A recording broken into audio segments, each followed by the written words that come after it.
Hey everyone, welcome back to another video. Today we're going to be looking at fixing an issue when importing an object into 3ds Max, the movement gizmo not aligning. So as you can see here, we've got a drawing of a drone, a 3D model that we made in Rhino.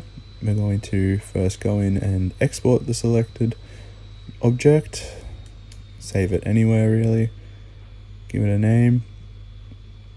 And we'll be importing this into 3ds Max for use in another project. So just select OK for everything. The middle amount of polygons is fine, doesn't have to be too detailed. Alright, open up 3ds Max now and we'll go File Explorer and just drag in that OBJ file we just exported.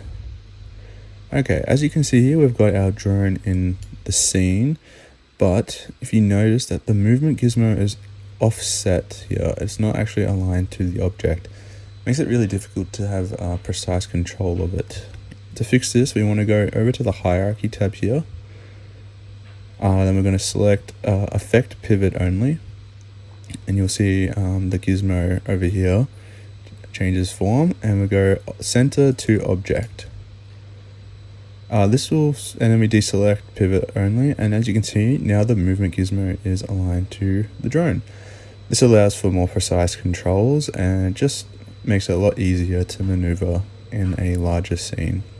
Thank you very much for watching. Today was just a quick one, but yeah, I hope you guys found it helpful.